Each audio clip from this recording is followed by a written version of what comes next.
단기적으로 어떻게 될 것이고 장기적으로 또 어떻게 될 것인가. 단기는 일단 버티거나 유지하거나 상승 소폭할 수는 있어요. 장기적인 개념이 이제 8년, 7년, 8년인데 서울의 그 핵심 지역에 수요가 많은 지역, 거기는 버틸 수 있을지 모르지만 나머지는 조정이 불가피한 상황이 이제 오래될 거다. 제가 볼 때는 위험한 수위에 와 있다는 점이기 때문에 보수적으로 시장에 접근하는 게 제일 낫다. 무리해서 절대 쫓아가지 말고. 안녕하십니까, 셀코TV 구독자 그리고 시청자 여러분. 오늘 간만에 재테크 한번 해보겠습니다. 부동산 얘기 나눌 건데요. 이 분야의 최고 전문가시죠, 한문도 교수님과 함께 얘기 나누도록 하겠습니다. 우리나라는 지금 전월세가 계속 오를 것 같아서 실수요자 중심으로 그냥 집을 사는 게 낫겠다. 그래서 집을 산다, 매수하는 쪽으로 방향을 틀었다 이러던데, 이게 통계 수치로 나와 있습니까? 네, 나와 있죠. 일단 거래량으로 보면 아시겠죠. 일단 평균 서울 아파트만 먼저 말씀드릴게요. 전국은 한 1년에 5만 건인데 네. 그게 다 2, 3만 대로 내려왔다가 이번에는 좀 거의 7, 80%까지 올라왔고요. 그리고 수도권도 한 7, 80% 올라왔어요. 근데 서울은 평균선을 저번 달에 돌파했습니다. 그 8천 건으로. 한 6천 건, 6,100~200건이 평균선인데 이 8월에 좀 꺾이는 게 좀 보이긴 하는데 이것도 이제 8월 말까지 가봐야 올해 9월 말까지 가봐야 데이터가 나오잖아요. 근데 현재로서는 조금 줄 것 같아요. 꺾이는 느낌이 들고, 그리고 지금 말씀 주신 대로 그 불타오르던 장이 그 매수 심리라고 있잖아요. 그 매수 심리가 저번 주에 처음으로 꺾였습니다. 근데 이제 그건 또 보도에 많이 안 나오죠. 원래 우리 언론들이 그러니까 정부가 거기다가 또 저걸 부었잖아요. 전세 대출 이렇게. 정부가 한 건 아니죠. 엄밀히 말하면 정부는 공식적으로 발표를 안 했고 은행들이 일단 알아서 발표했단 말이에요. 그럼 발표했다 그러면 은행들이 걷어들일 수 있는 거잖아요. 그러니까 이런 것 같아요. 10월, 12월, 11월, 12월에 분명히 이제 이 가격이 많이 상승했으니까 분양하는 입장, 건설사들은 도움이 되잖아요. 분양가에 미분양을 좀 줄일 수 있고, 그쪽을 사니까 정부가 공식적으로 그거를 던지기 부담이 된 것 같아요. 던지는 순간 5개월하고 관둘 수는 없잖아요. 1년을 가야 되는데 그 사이 분양에 부담이 되죠. 그러면 투자하시는 가수요들이 빠질 거고, 그럼 분양률이 더 저조하거든요. 그래서 공식적으로 못하고 은행들이 알아서 하는 형태로 했는데 그게 심리적으로 좀 크게 오고 있죠. 그리고 정부도 발표할 때가 된 게 9월 1일부터 DSR 시행한다고 했는데 공식적으로 나와서 말이 없어요, 멘트가. 그러면 그거에 맞춰서 은행들이 움직인다는 거 아니에요? 거기에 대해서 88 대책 이후에 특별한 건 없잖아요. 그런데 아시겠지만 8월 22일, 27일, 28일 연속해서 한은 총재가 엄청나게 센 말들 많이 하셨어요.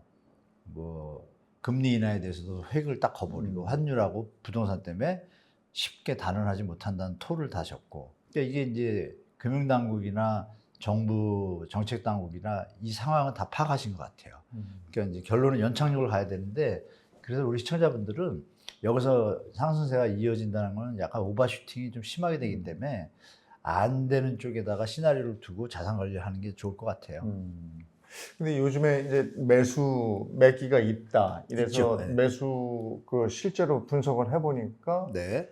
집을 상급지로 옮겨가는 분들이 많았다. 이런 엄청 얘기를 많았어요. 들었거든요. 엄청 많았어요. 그러니까 이제 똘똘한 한 채를 위해서 내가 좀 도시 외곽에 있었다면 도시 안으로 접근한 분들이 많았다. 이런 얘기인데 네, 맞아요. 그것도 확실한 거죠. 팀장, 본부장님들 알거든요. 은행별로. 똑같이 50에서 55%가 대출 손님 중에 다 갈아타기 손님. 상급지로 말씀하시는데 그게 스토리가 어떻게 냐면 수도권에서 만약에 분양을 받으신 분들이 그때 막 3억, 4억, 5억, 6억 이때 받았거든요. 그게 한 10억대가 됐단 말이에요. 좋은 데들은. 그러니까 4, 5억 차이가 나니까 이분들은 10억을 베이스로 해가지고 대출 5억을 얹으면 15억짜리 가잖아요. 그게 이제 어디로 넘어오냐면 강남 4구에 해당 안 되는 데잖아요. 성동구. 바로 그 옆에. 네, 동작구라든지 가격대가 12억에서 15억, 16억. 이쪽에 사러 들어가니까 이쪽 분들은 그분들은 또 한 7, 8억에 받았단 말이에요. 그러니까 이분들도 12억, 15억 사이에 가격이 형성이 되니까 6, 7억, 8억이 나오잖아요. 그러니까 이걸 베이스로 하고 15억에서 넘어가면 20억짜리 들어가잖아요. 강남으로.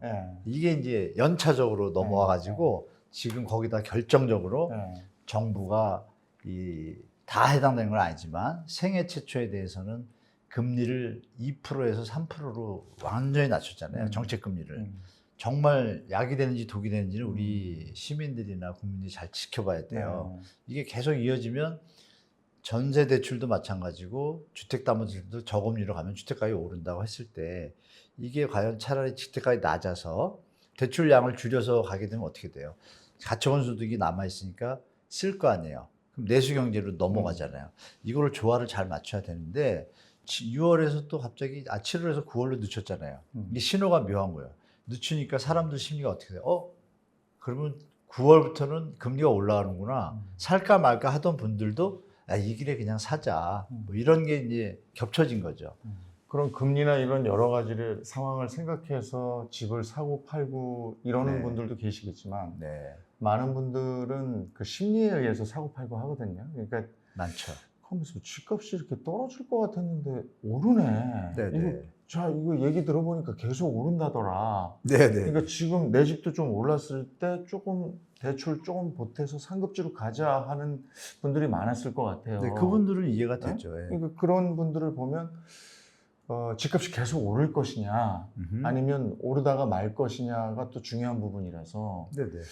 이게 이제 단기적으로 어떻게 될 것이고 장기적으로는 또 어떻게 될 것인가 이런 부분에도 네네. 관심이 있을 것 같아요. 중단기적으로 뭐 아시겠지만 여러분한테 이 얘기 드리면 뭐 얘기 정리될 거예요. 둔촌주공 할 때 상황이 어땠나요? 다 미분양 날 거라 그랬어요. 네. 박살 날 거라고. 음, 그때 박살 났으면 집값이 이렇게 올랐을까요? 음, 그럼 여기서 이게 정리됩니다. 정부가 개입하면 오르죠. 정부 정책이. 그러면 우리 시청자분들이 판단하시기에 이게 정부가 지금 붙들거나 받치고 있다는 거는 인정되실 거예요. 그래서 특례보금자리론 2023년도에 3, 40조 퍼붓고 50년으로 갑자기 주담대 늘리니까 이자율이 적어지니까 또 투자 마인드가 등장을 해요. 우리나라는 여러분 아시는 것 같이 일시적 1주택 양도세 비과세라는 그 법조항이 있습니다. 이게 지금 투자 투기 수단으로 악용되고 있어요. 뭐냐면 직장 이전 이런 것 때문에 집을 팔아야 되는 일시적으로 못 팔고 저쪽에 가서 사야 되잖아요. 1년이나 3년 안에 팔 동안은 1주택자로 취급을 해줘서 세금을 안 받는 거거든요. 근데 그게 3년으로 늘려진 바람에 생각해보세요. 지금 이사를 했어요. 그럼 빨리 팔아야죠. 1년 안에. 근데 안 팔아요. 왜? 3년으로 그 기간을 준 거예요. 더 오를 수 있으면 안 팔죠. 네, 들고 가잖아요. 이게 벌써 투자 심리를 자극하는데 이 세대가 이번에 또 한 5만 세대가 늘었어요. 중장기적으로 볼 때 이분들이 집값이 안 올 거라고 판단되면 빨리빨리 처분하겠죠. 처분한다는 얘기는 매물이 많이 나오겠죠. 이번 주에 7만 8천인데 지금 8만 2천으로 됐거든요. 짧은 1, 2주 사이에. 그건 뭐냐. 지금 이번 분위기가 꺾이는 것 같고 사람 손님이 줄기 시작하고 찾아오는 손님이 그리고 정부와 전세 대출에 대한 개념을 툭 들어가니까 이거 분위기상 좀 위험하다고 판단하니까 다시 매물이 또 늘어났어요. 그러면 이거는 정부가 정책의 모습을 갖다 앞으로 이렇게 갈 거다 하면 지금 집값 연착륙으로 차근차근 갈 겁니다. 그런데 이분들이 기대하는 것도 뭐냐?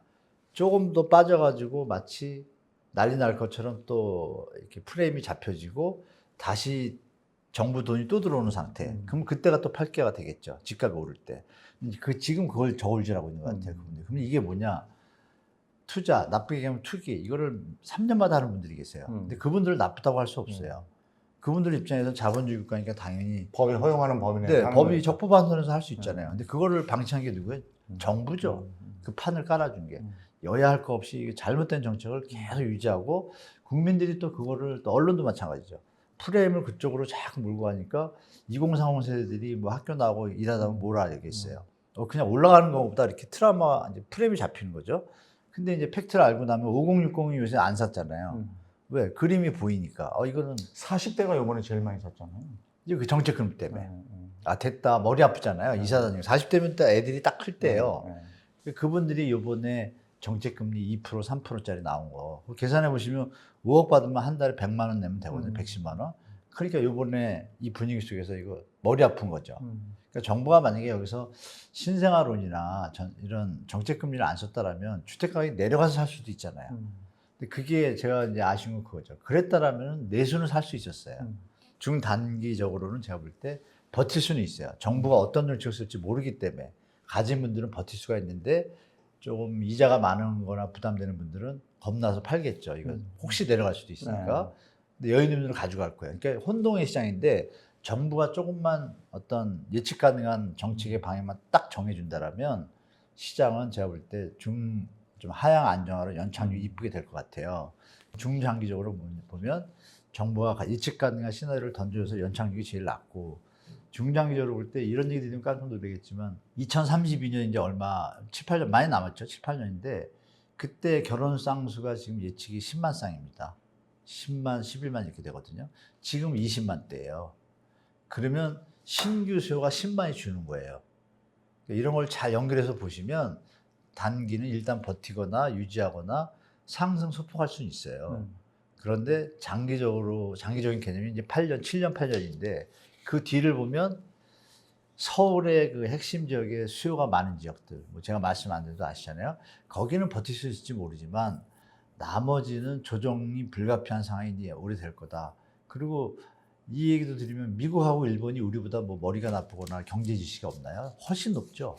근데 거기 미국, 일본 다 터졌잖아요. 근데 우리는 무슨 뭐 시세를 통뼈인가요? 제가 볼 때는 좀 위험한 수위에 와 있다는 걸 전 느끼기 때문에 지금 보수적으로 시장에 접근하는 게 제일 낫다. 무리해서 절대 쫓아가지 말고. 다만 이건 있죠. 내가 1억을 벌어요. 집값이 비싸다, 뭐 싸다 막 이게 왔다 갔다 하지만, 근데 내가 소득의 한 30%? 누가 봐도 세계적으로 평균이 그거거든요.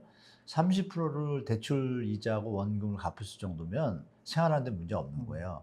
그러면은 아무 때나 집을 사셔도 저는 사기를 권해드려요. 그거는.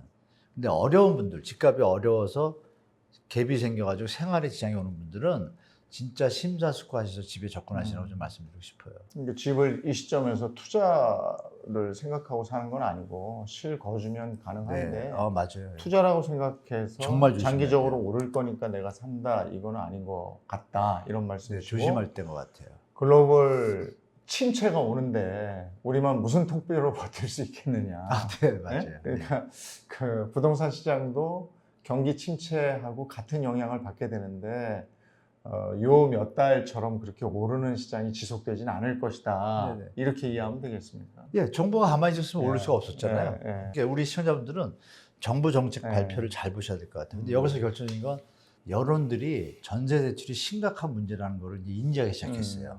그래서 전세 대출을 이제 인지하고 있다는 걸 제가 어디서 느끼냐면 4, 5년 전에 제가 문제점에 대해서 몇 개 사례를 딱 얘기하면 전세 대출 없어지면 전세를 어떻게 얻어요가 대중적인 생각이었고 지금은 얘기하면 5분이면 알아듣세요. 그러니까 이게 이제 부지불식간에 전세 대출이 문제가 있나 이런 게 사람들한테 퍼져 있거든요.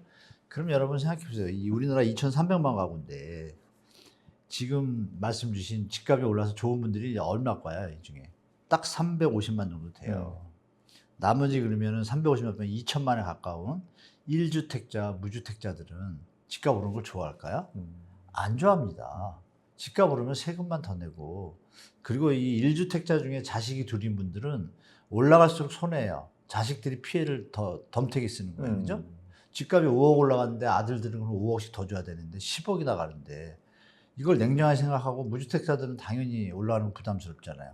정상적으로 물가가 오르고 우리가 경제가 발전하고 수요가 늘어나고 이러면 이해가 되지만 지금 그런 상황이 아니잖아요.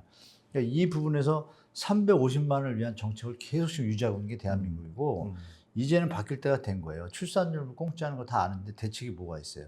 뭐 인력 출범위원회 누구나 알고 있는 집값만 안정돼도 제가 볼 때는 저출산에 40% 50% 해결되지 않을까. 그래서 우리 셀코 시청자분들도 투자하신 분들한테 좀 죄송하지만 투자하신 분들은 자산 관리 좀 이쁘게 하시고 다른 분들한테 많이 전달하시면 다시 한번 우리 부동산 망국병이라는 단어가 사라지고 부동산이 안정되면 새로운 미래가 펼쳐지는 희망을 갖고 젊은이들이 이런 때가 오는 걸 다 알거든요. 이제는 소리를 낼 때가 됐다. 그러면 정부가 함부로 이렇게 정책을 왔다 갔다 이러지 않을 것 같아요. 그럼 우리 덜 피곤하잖아요. 그러면 삶의 행복지수 늘어나고 그런 시대가 오기를 여러분들 우리 셀코 구독자 여러분들도 주위에 좀 많이 얘기해 주셨으면 부탁드리겠습니다.